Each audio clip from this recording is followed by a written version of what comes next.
Ertugrul के next episode में आप लोग देखेंगे कि हलीमा सुल्तान और सलजान खातून आपस में बैठी हुई बातें कर रही होती हैं।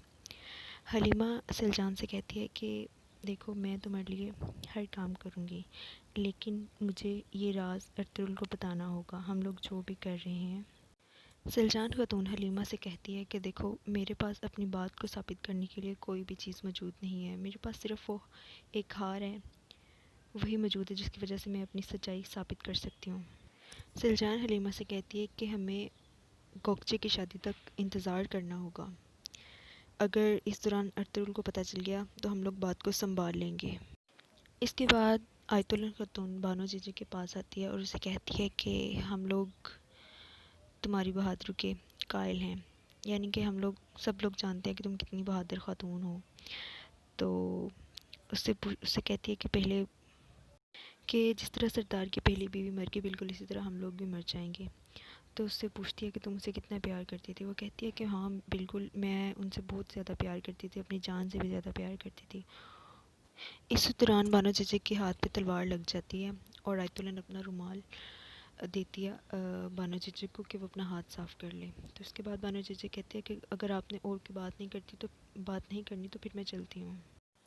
इसके बाद आप लोग देखेंगे कि हलीमा और अर्तुगरुल अपने कबीले से बाहर आए होते हैं वक्त गुजारने के लिए। तो अर्तुगरुल हलीमा से कहता है कि हमें यहाँ से जाना होगा, तो किसी भी तरह से हमें सबको कायल करना होगा, ठीक है। जो हमारे साथ जाएंगे वो ठीक है, जो नहीं जाएंगे तो भी ठीक है। हलीमा कहती है कि आपके जो भाई के ससुर हैं वो कबीले में शायद मसला पैदा कर दें कोई। इसके बाद आप लोग देखेंगे कि गोंचागुल और कमुश्तकीन बैठे होते हैं और ऊपर से गुंदुगदो आ जाता है। गुंदुगदो कहता है कि मुझे अकेले में उनसे कमुश्तकीन से कुछ बात करनी है। तो कमुश्तकीन से वो सॉरी करता है। उसके बाद कमुश्तकीन कहता है कि तुम्हारी माँ ने मेरी बेटी से पूछगछ की है, सवाल किए हैं इस तरह के, तो मुझे ये बिल्कुल भी अच्छा नहीं लगा, और तुम्हारे भाई ने मेरे साथ जो भी किया है मुझे वो भी ज़रा भी अच्छा नहीं लगा। तो कहता है कि जब तक ये चीज़ें हल नहीं हो जाती तब तक मेरे खेमे में आने की कोई ज़रूरत नहीं है। उसके बाद आप लोग देखेंगे कि बानो जीजी कुएँ पे खड़ी अपने हाथ धो रही होती है, जो कि वो तलवार से खुद ही ज़ख्मी कर चुकी होती है। दुआन वहाँ पे आता है, ठीक है। बानो जीजी के हाथ के ऊपर पानी डालता है और अपने रुमाल से उसके हाथ पे पट्टी कर देता है और बानो जीजी से पूछता है कि आखिर क्या मसला है। बानो जीजी कहती है कि ये ज़ख्म इतना गहरा नहीं है, इसकी कोई फ़िक्र नहीं है, लेकिन इसके अलावा बहुत सी बातें जो परेशान कर रही हैं। उसके बाद आप लोग देखेंगे कि इब्न अरबी और गीगली एक जगह बैठे होते हैं। इब्न अरबी गीगली को बता रहे होते हैं कि ये दुनिया में जितने भी परिंदे, मौसम, सितारे, चाँद, सूरज, ये सब कुछ अल्लाह ताला ने इंसान के लिए बनाया है। ऊपर से बाद में अर्तुगरुल भी आ जाता है। इसके बाद गुंदुगदु हाइमा खातून के पास जाता है और कहता है कि अर्तुगरुल ने हमारे लिए बहुत ज़्यादा मसाइल पैदा कर दिए हैं।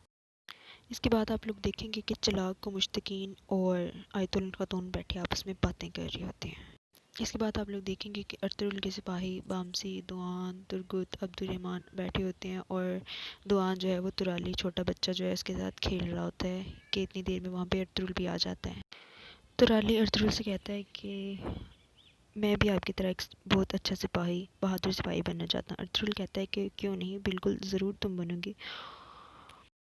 संगुर्तकीन और हाइमा खातून बैठे आपस में बातें कर रहे होते हैं। हाइमा खातून बताती है कि एक माँ का दर्द बहुत ज़्यादा होता है, उसे बहुत ज़्यादा तकलीफ़ें बर्दाश्त करनी पड़ती हैं। इसके बाद अर्तुगरुल अपने सिपाहियों के पास बैठा होता है, उन्हें बता रहा होता है कि हम लोगों ने यहाँ पे बहुत ज़्यादा वक्त गुजार लिया इस कबीले में, अब हमें बाज़ंतीनी सरहदों की तरफ हिजरत करनी होगी।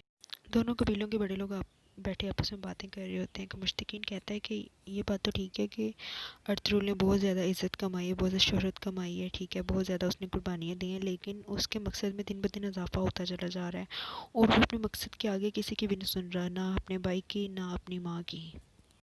अर्तुगरुल खेमे में दाखिल होता है और हलीमा से बताती है कि हाइमा खातून जो हैं वो दूसरे कबीले में गई हैं, उन्होंने बुलाया हुआ था उन्हें। इसके बाद आप लोग देखेंगे गोंचागुल खातून जो है वो गुंदुगदु के पास आती है और उसे बताती है कि चलाको मासी है ना, मस्के लगा रही होती है गुंदुगदु कि मैं आपसे बहुत प्यार करती हूँ, मैं आपके बगैर रह नहीं सकती। गुंदुगदु भी इसकी बातों में आ जाता है, बेचारा गुंदुगदु क्या करे, प्यार के हाथ मजबूर है। इसके बाद आप लोग देखें जो है सलजान को कहता है कि मैं तुम्हें किसी को भी नुकसान पहुंचाने नहीं दूंगा। सलजान कहती है कि मुझे पता है कि आप अपनी पहली बीवी के कत्ल में बिल्कुल भी शामिल नहीं हैं, लेकिन आयतुल इंग्लिश में ज़रूर शामिल है और मैं इस बात को साबित करूँगी। इसके बाद आप लोग देखेंगे कि सलजान खातून अपने खेमे में खड़ी होती है, ऊपर से गोगचे खातून आ जाती है। गोगचे खातून आगे सलजान खातून से माफ़ी मांगती है और कहती है कि आपा मैंने आपका बहुत ज़्यादा दिल दुखाया है। सलजान खातून उसे माफ़ कर देती है, उसे गले लगा देती है और कहती है कि मेरी बहन, मैं तुमसे बहुत प्यार करती हूँ और मैं किसी को भी इजाज़त नहीं दूँगी कि वो तुम्हारे साथ ज़्यादती करे। अगर आप लोगों को मेरी वीडियो पसंद आई है तो हमारे चैनल को ज़रूर सब्सक्राइब करें और साथ में बेल आइकन को ज़रूर प्रेस करें ताकि आपको मज़ीद हमारी वीडियोस मिल